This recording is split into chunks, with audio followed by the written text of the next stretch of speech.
But a lot of times it's that second year, Jackson Smith-Njigba comes to mind, is that year where they really kind of bust out and make their name in fantasy. And I think Odunze is going to be one of those second-year receivers in 2025.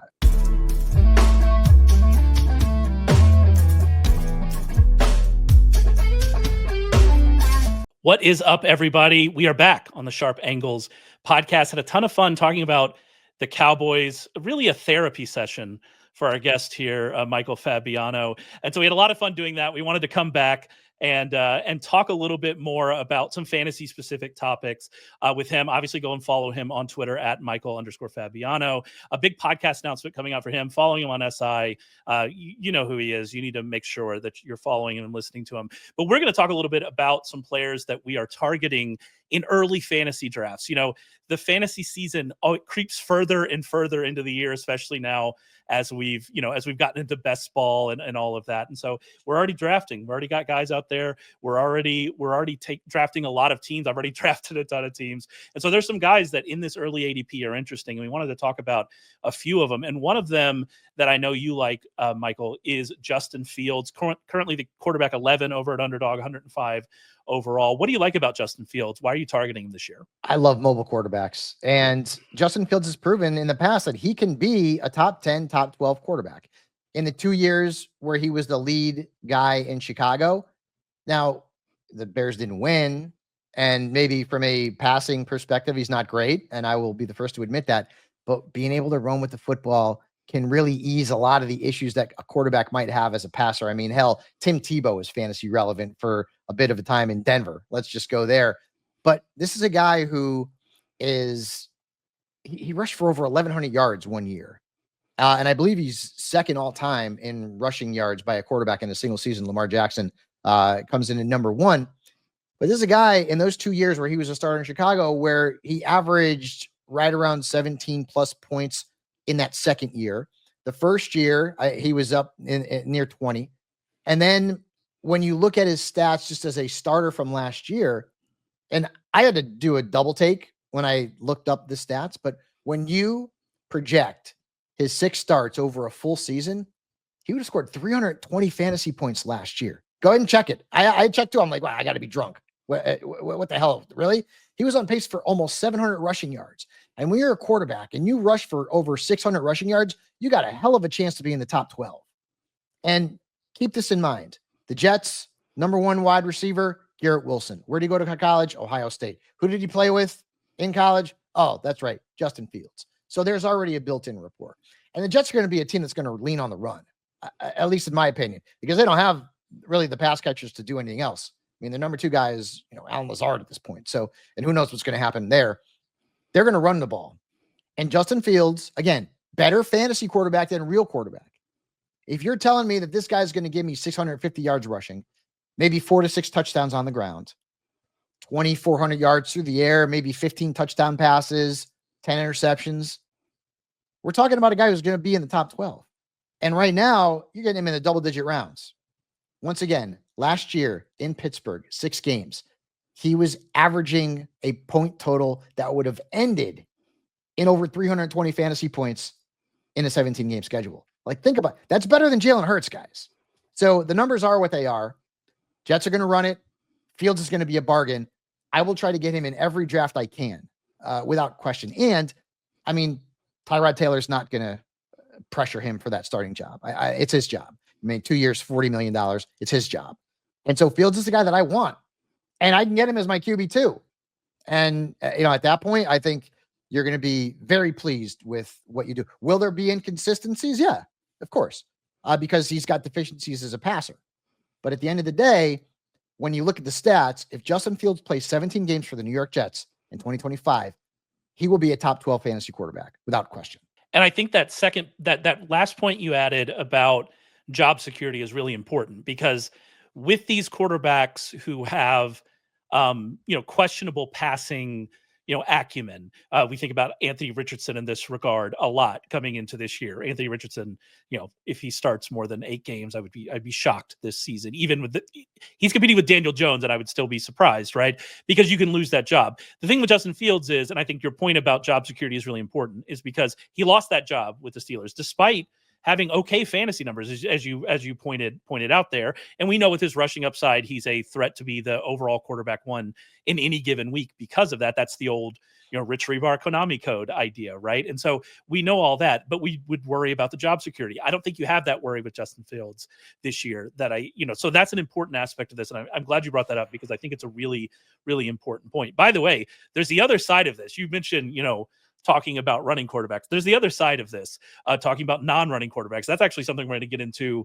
We talk about some guys to avoid. That'll be on a different episode. Make sure you subscribe on the YouTube, on the podcast. We'll talk about that here in a second. I do want to get to a running back, though, that you are targeting this year. Rookie Quinshon Judkins of the Browns. Over at Underdog, he's currently the running back 24, 74 overall. Rich Rebar actually has him exactly ranked at RB24 on the button.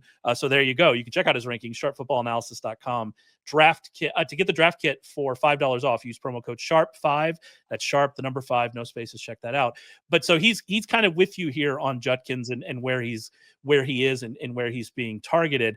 What is it specifically about Judkins that you like this year? Well, first off, the talent and the clear path to workload. Now, I know Jerome Ford is still there, and Dylan Sampson's also a guy that they drafted, but the Browns have always leaned on their running backs. Whether it's been Nick Chubb, Jerome Ford.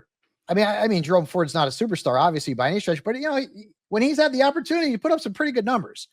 And I was surprised that they didn't take Trevion Henderson at that point, and they took Judkins. They obviously saw something in him. Ohio State guy, he stays in the state, stays at home, I guess you could say. And I would be shocked if he's not their lead back in week 1 and throughout the season. I think this is going to be their guy. Will Jerome Ford take potentially some passing opportunities away from him? Certainly. Will he be utilizing the offense? Sure. But at the end of the day, will Judkins get 250 touches in this offense? I think easily. And I would also think that he'd be the goal line back as well. So I like the opportunities. I like the talent. And I like where you're going to be able to get him. He's in that low 20s range among running backs, and you're going to be able to get him at a pretty reasonable price in redrafts and, of course, in auctions as well. I just like the upside. I have a thing with rookie running backs. I will admit that all day long.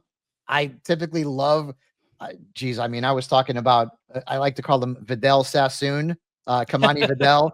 And that was wrong last season, but I said, hey, you know what the hell? Take a late round shot on the guy. Why not? Not that I was, his biggest scout and fan in college, but I'm like, hey, you're looking for opportunities. Elijah Mitchell's a guy, you like Elijah Mitchell. Why? Well, because maybe there's opportunity. Maybe he's buried a little bit right now, but in the future, there could be opportunity, right? Christian McCaffrey, who we'll be talking about. I mean, Isaac Guerrero and even, James Jordan, there could be opportunities buried right now, but it could be unearthed because of the situation that these players land in. And again, for me with Judkins, he's the guy, and the Browns are going to have to lean on the run. I don't know who the hell their quarterback is going to be. I kind of hope it's Joe Flacco from a fantasy perspective, selfishly, but they're going to have to lean on the run no matter who that quarterback is.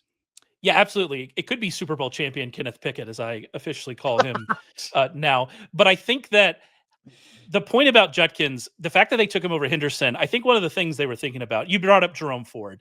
So Jerome Ford has big runs, and that makes his production look good. But he's such a boom or bust kind of runner. The thing with Judkins is, you know what you're getting with him, and you know that he can be good against loaded boxes. We actually saw that in college. He was third in this draft class and yards per carry against 8 or more defenders in the box last season. We know what he's going to be able to do in this offense, like you mentioned, with the quarterback situation as it is.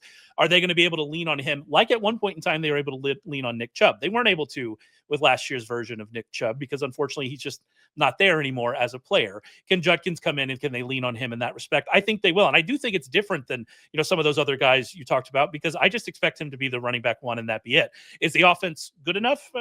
We'll see. Can he get enough touchdowns? We'll see. But at the draft cost, you're getting who I project to be very clearly the lead back in Cleveland. So that makes sense. I think a guy that fits in a lot more with some of those other guys we were talking about is a guy that I'm actually targeting, and that's Tank Bigsby, currently the running back 47 overall, 151 overall. And this situation is just interesting. When I think about like how a lot of fantasy football analysis has evolved from when you started, for sure, from even when I started, back in the early 20 teens, is we were oftentimes talking to people that were going to draft 1 or 2 teams in a home league. And when you're talking about that, you need a lot more certainty. Now, especially this time of year, we're talking to people who are drafting 50 and 100 and 150 teams. And so you have to really kind of calibrate what you're talking about here. And so Tank Bigsby is one of those guys.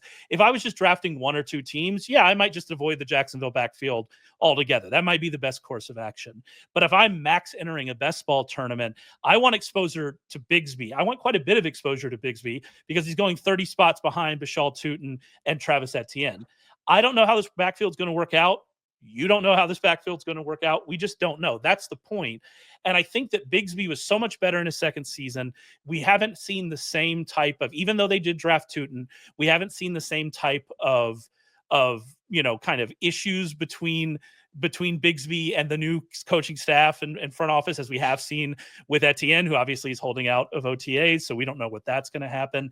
And then people are getting excited about Tutin, and I understand why. Obviously, he ran really fast. He has a very explosive profile, but ultimately he's still a day 3 pick with some concerns on his rookie profile. And so if I'm looking at this backfield situation, with just the way it's priced, I think Bigsby should be the first running back taken. And the fact that you get him 30 picks after the other 2, if I'm drafting a bunch of teams, I'm just going to have a lot of Tank Bigsby on my rosters. Certainly what he did last year was surprising. People forget, right? I mean, we have very short memories in fantasy.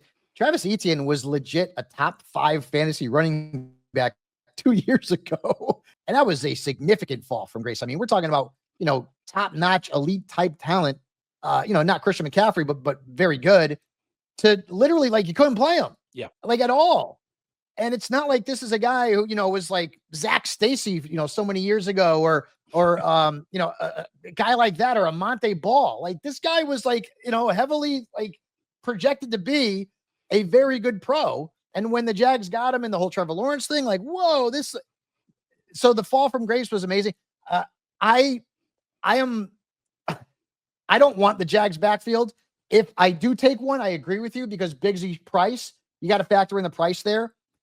But from a redraft perspective, man, there are so many headaches in backfields across the National Football League. I'm really trying to avoid having any of it. But if Bigby's going to be my 5, then I will take that, because the price is right and there's no risk.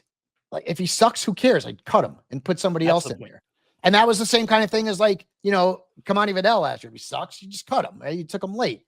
But Bigsby, in that respect, I certainly agree with you there. But one thing that I'm going to be preaching to people, this season, backfield committees are there's more of them this year. I don't know if I want to say than ever before, but Ray, I think you'd agree. Almost every running back besides Ashton Genty landed in a spot where, damn, I don't know that there's a clear path to workload there. Henderson. Now, Judkins, I think there is. Yeah. Okay, but it's still guaranteed. Those are the 2. It's still guaranteed, but I think there is. Omarion Hampton, I love the hell out of that guy. And I think ultimately he'll take Najee Harris and put him, on the bench, but it's not guaranteed. RJ Harvey in Denver, same kind of thing. I think he'll be the guy, but I don't know for sure. Yeah. And then Henderson in New England. What the hell? Ramondre Stevenson's there. There's, Jaden Blue, whatever. The Cowboys have a couple of guys there. We won't get into that. But it didn't seem like there was many guys who oh, man, Caleb Johnson, I think, okay, that's another one. If you want to talk about clear path to workload, he may even be right there with Hampton, because everybody likes Jalen Warren, but is Jalen Warren a 3-down back? I don't think so. And so Caleb Johnson may just take over the Najee Harris role. In that case, he may be the better of the 2 backs from a fantasy perspective, but there's questions. So it's kind of a tough situation. I think you got the Jags that you throw in there as well with their backfield situation. What's going to be going on there? I still like Chuba Hubbard a lot, but they did bring in Rico Dowdle, and they did draft Trevor Etienne, Travis's brother. So there are more question marks around the NFL in terms of backfields maybe than there have been in a while. But I think Travis Etienne is such a good example of of why you do take shots on these other guys, though. If you're making the case about Etienne last year, which a lot of people did, we did on this podcast, and it was a good case, right, coming out. But a lot of that case was, all right, this is the locked-in starter, and then that just wasn't the case. Like a lot of these assumptions that we have, like you mentioned. Ashton Genty, we know what that's going to be, right? But then all of the other ones with Judkins, I assume he will be. With Caleb Johnson, I don't know, because I kind of disagree with you. I think Jalen Warren has the size and has been explosive enough. We haven't seen him do it. We've seen him get stuck behind Najee Harris. But then the other point, could that happen to Hampton as well? Could Hampton end up stuck behind Najee Harris, who is the kind of player that coaches are just going to absolutely love, especially a coach like Jim Harbaugh is going to absolutely love. So we have all of these questions, and this is just why you take these shots on these guys. And as you said, you're taking a shot at the point of the draft where if it doesn't work out, this is the part of the draft where you're churning your roster anyway, right? And so take the shot, see what happens, and if it's not looking good, you can move on. Another guy kind of in that range, not quite as low, is Rome Odunze. Currently an underdog, he's a wide receiver 34. That's higher than I kind of thought it was, but I still think it's an interesting spot for him. What do you like about Rome Odunze heading into this year? Well, the talent we know is there and it's unmistakable, and the situation has now lent itself to him getting a lot of targets. Keenan Allen's not there anymore. I know they brought in Luther Burden, but Odunze's the 2. And hell, he could compete with DJ Moore in terms of target share. The Bears reconstructed and solidified the offensive line. They needed to do that. And maybe most importantly, Ben Johnson's the head coach. And Ben Johnson is a guy that a lot of people are high on. We don't talk about coaches, a lot in terms of fantasy draft strategies, that kind of thing. But that was a win for the Bears and their offense and for Caleb Williams. It really was. So Odunze, I could see him catching 75 passes, giving you 1,000, 1,100 yards, 6 to 8 touchdowns in that offense in year 2, and really being better than what he is right now in terms of his ADP. You could get him right now as a high wide receiver 4 type. And I think he could end up being a pretty nice flex starter throughout the season for fantasy managers if things line up in Chicago. And we thought they were going to line up last year, and they didn't. But of course, Shane Waldron was the OC, and Eberflus was the head coach. And obviously, the coaching. Listen, it sucked. That's not an excuse now. That's not an excuse. You got Ben Johnson in there, the guy who ran that Lions offense to being one of the elite premier offenses in the National Football League with Jared Goff, who the Rams didn't want several years ago. I remember that. Now there's no excuses. And I think the Bears are set up to have I like Caleb Williams in terms of a potential breakout player this year. Everything is there for him to do it. We said it last year, but we questioned the coaches. Now, if Ben Johnson doesn't come in and get the job done, okay, well, then we've got to talk about some other issues, maybe with Caleb Williams. But this is a great spot for Rome Odunze. And typically, way back when I started doing fantasy football in the early 2000s, we always talked about the 3rd year wide receiver breakout, right? And sometimes wide receivers do break out in the 3rd year, but more lately, you're seeing 2nd round breakouts and even guys who come out as rookies, Jamar and Justin Jefferson, et cetera, who just blast in their first year. But a lot of times it's that 2nd year. Jackson Smith-Njigba comes to mind, is that year where they really kind of bust out and make their name in fantasy. And I think Odunze is going to be one of those 2nd year receivers in 2025. So the Bears are actually one of the teams I was tasked with writing about for the 2025 preview book, which you can order at sharpfootballanalysis.com. Make sure you do that. And the thing that I find so interesting about what you mentioned, the coaching side of it, and obviously there have been things that have come out more recently about kind of what Waldron was doing, or more specifically not doing, with Caleb Williams, that was concerning. And so you expect that coaching to be better. But specifically from the Odunze point of view, we would just hope his usage is better and makes more sense this year. Not even just from not from a target share perspective, because that is a concern for Odunze, because they drafted Loveland and they drafted Luther Burden, and we'll see what kind of happens with those guys.